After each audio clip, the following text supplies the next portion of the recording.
Welcome to our channel Doctor of Optometry. Today we'll discuss about the dimensions of an adult eyeball. इस video में हम discuss करेंगे dimensions और diameters of eyeball. First of all तो ये हमारे पास जो है अभी नॉर्मल एक आईबॉल है। इसमें हम देखेंगे बेसिकली यहाँ पे हमें डिफरेंट पोल्स होते हैं। देखो फर्स्ट ऑफ ऑल जो कि यहाँ पे है इस साइड वाला, ये जो है basically this is the cornea part and this is sclera part, जो हमने ऑलरेडी इससे पहले वीडियो में डिस्कस किया है एनाटमी। तो उसके बाद हम यहाँ देखते हैं ये पार्ट जो है this is basically the anterior pole, और यहाँ से कंटिन्यूसली जाते हुए ये जो है ये पोस्टीरियर पोल होता है। तो एंटीरियर पोल और पोस्टीरियर पोल यहाँ पे हमें एक इम्पॉर्टेंट है, that is the antero posterior diameter. जो नॉर्मल एंटीरियो पोस्टीरियर डायमीटर यहाँ से लेके यहाँ तक जो होता है इसको हम बोलते हैं एंटीरियो पोस्टीरियर।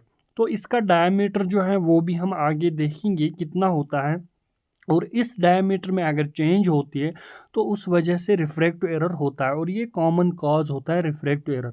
और ये पोल जो है this is basically the vertical diameter, ये जो है यहाँ से लेके यहाँ तक हमें वर्टिकल डायमीटर होता है।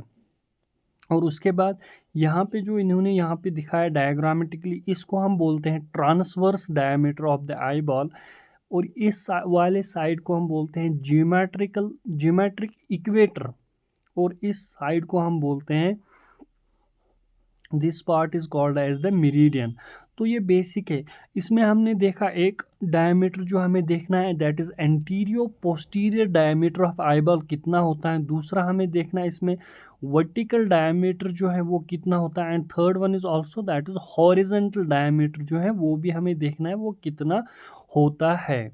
तो ये बेसिक हमें इसमें आईबॉल में आता है। अब हम डिस्कस करेंगे इनके डायमीटर के वैल्यूज़ कितने होते हैं। तो अभी जो हमने देखा first of all that is antero posterior diameter. Antero posterior diameter जो आई बॉल का होता है वो होता है नॉर्मली 24 mm। एक अडल्ट आई का जो एंटीरियो पोस्टीरियर डायमीटर है वो 24 mm होता है।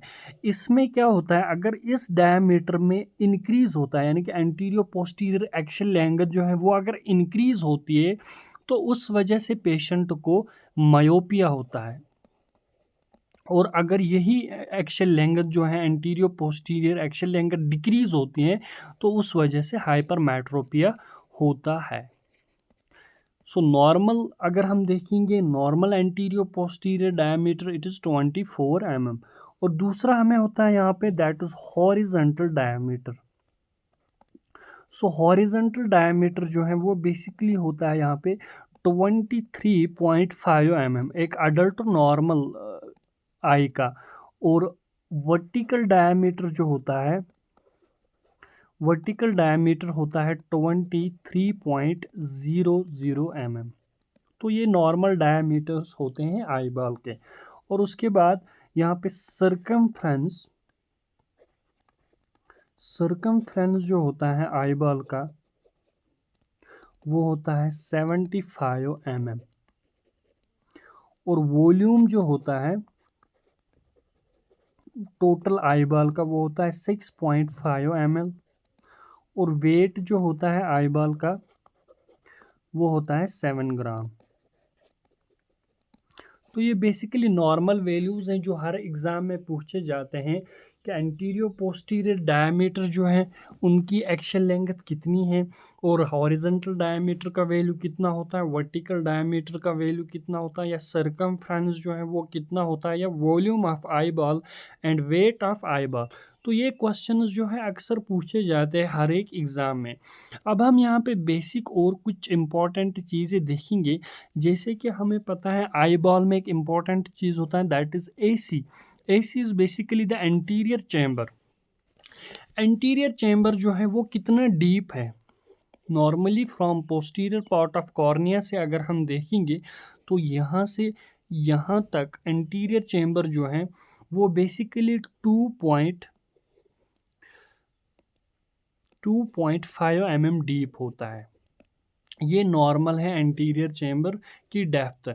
इन केस ऑफ हाइपरमेट्रोपस में शेलो होता है, और अगर हम मायोपिया की बात करेंगे उसमें होता है ये डीप। एंटीरियर चेंबर की डेप्थ जो होती है वो डीप होती है। तो नॉर्मली एसी जो होता है इसमें और एक चीज़ होता है जिसको हम बोलते हैं एक्वस ह्यूमर। तो एक्वस ह्यूमर कितना होता है इसमें? एक्वस ह्यूमर जो एसी में होता है वो होता है 0.25 ml। तो 0.25 ml जो होता है एक्वस ह्यूमर वो एसी में होता है, दैट इज़ एंटीरियर चेंबर में। और उसके बाद हमें होता है आईबॉल में और एक, दैट इज़ पोस्टीरियर चेंबर। तो पोस्टीरियर चेंबर जो है बेसिकली अगर किसी को देखना होगा कि एंटीरियर चेंबर हमें कहाँ पे पड़ता है, पोस्टीरियर चेंबर हमें कहाँ पे पड़ता है, तो ऑलरेडी मैंने डिस्कस किया है इससे पहले वीडियो में, that is anatomy of eye ball. तो उस पर आप जा सकते हो, उसमें आप आराम से समझ सकते हो कि एंटीरियर चेंबर्स क्या होते हैं, पोस्टीरियर चेंबर जो है वो कहाँ पे होते हैं आई बॉल में। तो यहाँ पे हम खाली वैल्यूज़ को डिस्कस करेंगे। और पोस्टीरियर चेंबर में जो एक्वस ह्यूमर होता है वो होता है 0.06 ml। जो पोस्टीरियर चेंबर में एक्वस ह्यूमर होता है वो 0.06 ml होता है। उसके बाद होता है विट्रियस। विट्रियस बॉडी जो है या विट्रियस ह्यूमर जो होता है ये एक जेली फ्लूइड लाइक सब्सटेंस होता है जिसका टोटल वॉल्यूम जो है, volume of vitreous body is 4.0 ml। ये सारे जो वैल्यूज़ होते हैं एग्ज़ाम में पूछे जाते हैं अक्सर, तो इसीलिए मैंने सोचा कि इस पे एक छोटा सा वीडियो में बना लूँ। तो विट्रियस बॉडी जो है, विट्रियस का जो वॉल्यूम होता है वो होता है 4.0 ml। उसके बाद हम आते हैं कॉर्निया पे। कॉर्निया जो है बेसिकली इसकी अगर हम बात करेंगे, first of all that is the refractive index of cornea. Refractive index of cornea जो होता है वो है 1.376। और दूसरा इसमें जो होता है हॉरिजॉन्टल डायमीटर की अगर हम बात करेंगे, जो इसका हॉरिजॉन्टल डायमीटर होता है कॉर्निया का, या अगर हम कॉर्निया लेते हैं इसका जो हॉरिजॉन्टल डायमीटर होता है वो होता है 11.7 mm। और वर्टिकल डायमीटर जो इसका होता है वो होता है 11 mm। तो थिक उसके बाद हम यहाँ पे देखेंगे थिकनेस। थिकनेस जो होती है कॉर्निया की सेंटर पे होता है वो 0.5 to 0.6 mm। Okay, 0.5 to 0.6 mm। Whereas periphery पे अगर हम देखेंगे, पेरिफेरी पे इसकी जो थिकनेस होती है वो होता है 1 टू 1.2 mm।